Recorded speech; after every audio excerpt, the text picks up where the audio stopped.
जय जिनेंद्र, कैसे हैं आप सब। आरजे खुश में आप सभी के सामने हूँ फिर से। आज की विशेष जानकारी है 28 तारीख। आज बहुत ही विशेष दिन है, शुक्ल पक्ष की अष्टमी, शुक्रवार का दिन और माँ बगलामुखी जयंती, श्री दुर्गा अष्टमी। कितने योग एक साथ बन रहे हैं, एक साथ इतना कुछ होता है जब, तो अपने आप में ही बड़ा ही शुभ दिन होता है। और देखिए, अष्टमी का दिन है। आज के दिन नारियल का आप ज़रूर ध्यान रखें। आज के दिन नारियल खाना शुभ नहीं होता है। माँ बगलामुखी जयंती का दिन है, बहुत ही विशेष दिन है। दुर्गा अष्टमी का दिन है। माँ दुर्गा का ही एक रूप है। तंत्र विद्या में माँ बगलामुखी की विशेष महत्ता है।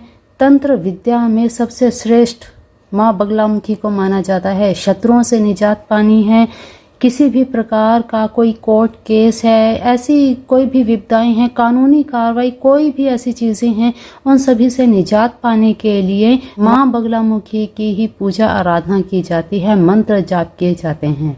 तो आज का ये दिन बहुत ही महत्वपूर्ण है उन सभी लोगों के लिए जिनके जीवन में कुछ ऐसी समस्याएं चल रही हैं। तो आज के दिन माँ बगलामुखी की सात्विक साधना अवश्य करनी चाहिए। माँ बगलामुखी की पूजा आराधना करें, पीले रंग की ही हर वस्तु अर्पण करें। स्क्रीन पर एक मंत्र आप देख रहे हैं। इस मंत्र के द्वारा आप अपने जीवन में शत्रुओं से निजात पा सकते हैं। किसी प्रकार का आप कोई मुकदमे में फंसे हुए हैं, उसमें निजात पाने के लिए भी आप इस मंत्र का उपयोग कर सकते हैं। देखिए, माँ बगलामुखी की पूजा बहुत ही सात्विक तरीके से, बड़े सौम्य भाव से करें तो आपको अवश्य ही कृपा प्राप्त हो सकती है, क्योंकि माँ बगलामुखी तंत्र की देवी है, उग्र स्वभाव है। तो बहुत सोच समझकर अगर आप ये उपासना करते हैं तो आपका मन और आपका हृदय एकदम दृढ़ होना चाहिए, क्योंकि तंत्र के देवी देवताओं का जब भी उपासना आराधना की जाती है तब दृढ़ निश्चय और पूजा पाठ में कहीं भी त्रुटि का कोई स्थान नहीं होता।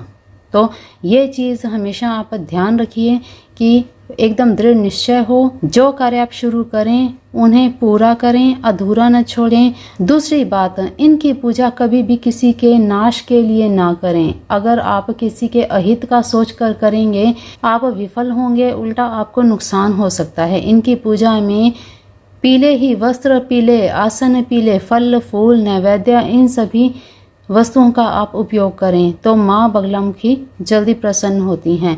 इनके जाप में हल्दी की माला का उपयोग करें।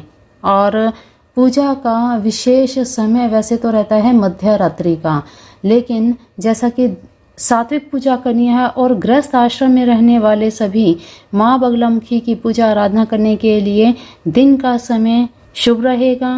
हाँ, तांत्रिक साधना आपको करनी है तो आप मध्य रात्रि को कीजिए, लेकिन नियमों का पालन करते हुए। आप अपने जीवन से दरिद्रता को मिटाना चाहते हैं, आपको धन की कमी है, धन का आगमन चाहते हैं, तो स्क्रीन पर दिया है माँ बगलामुखी का ये मंत्र।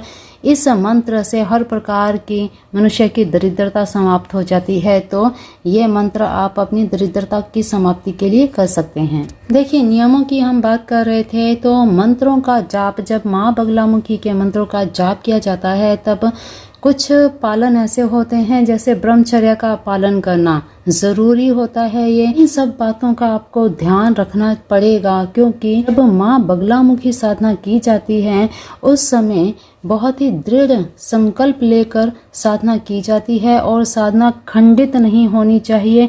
फिर इसके बाद साधना में कई प्रकार की आपको आवाज़ें सुनाई दे सकती हैं, तो एकदम दृढ़ मन वाले ही लोग, कमज़ोर दिल वाले ऐसी साधनाएं ना करें, क्योंकि जब पूजा खंडित होगी, साधना खंडित होगी तो आपको उसका नुकसान हो सकता है। माँ बगलामुखी द्वारा साधक को डराया भी जा सकता है, क्योंकि माँ उग्र रूप में होती हैं और माँ जैसा खुद का उनका स्वभाव है, वो अपने साधक को भी ऐसा ही देखना चाहती हैं कि उसका साधक भी निडर हो और उसमें जो भी शक्ति जाए वो शक्ति अपार ऐसी हो कि वो सारी दुनिया से जीत सके, लेकिन सही के लिए, गलत के लिए नहीं। तो ये चीज़ देखिए, मैं बड़ी ही सरल भाषा में आपको समझा रही हूँ ताकि सभी इसे बड़ी आसानी से समझ सकें कि आखिर माँ बगलामुखी की साधना से लोग भयभीत क्यों हो जाते हैं, डर क्यों जाते हैं, क्यों नहीं करनी चाहिए। तो सीधी सी सरल सी बात है कि माँ बगलामुखी उग्र रूप में होती हैं और माँ बगलामुखी को अपने साधक भी ऐसे ही पसंद आते हैं जो माँ की साधना को निडर होकर कर सकें और माँ की कृपा प्राप्त कर सके। तो जब भी साधना करें, ब्रह्मचर्य का पालन करें, निडर होकर करें। ऐसी अगर कोई भी आवाज़ें सुनाई दे, पायल की आवाज़ सुनाई दे, आवाज़ सुनाई दे, तो डरे नहीं बिल्कुल भी, दृढ़ होकर अपने मंत्र का जाप करते रहें। इसीलिए बहुत जल्दी से कोई भी ऐसी तांत्रिक साधनाओं के बारे में बताते नहीं हैं। देखिए, बताना हमारा काम है, लेकिन करना ना करना आपके ऊपर है। अपने आप को, अपने मन को देख कर ही आप ऐसी चीज़ें करें कि क्या आप इनमें कंफर्टेबल हैं, तभी ये चीज़ें आप पकड़ें, तभी आप ये करें। अदरवाइज इन चीज़ों को हाथ में ना लें। फिर इसके बाद जब भी आप माँ की साधना शुरू करते हैं तो चर्चा किसी से नहीं करनी चाहिए। हाँ ठीक है, माँ बगलामुखी जयंती है, सात्विक रूप से पंचोपचार विधि से माँ की पूजा करें, मंत्र जाप शुरू करें। आप किसी को बताएं नहीं कि आप ये मंत्र इसलिए कर रहे हैं, इस कारण से कर रहे हैं, इस चीज़ की प्राप्ति के लिए कर रहे हैं। किसी को आप बताएं नहीं जब तक आपकी साधना पूरी ना हो जाए।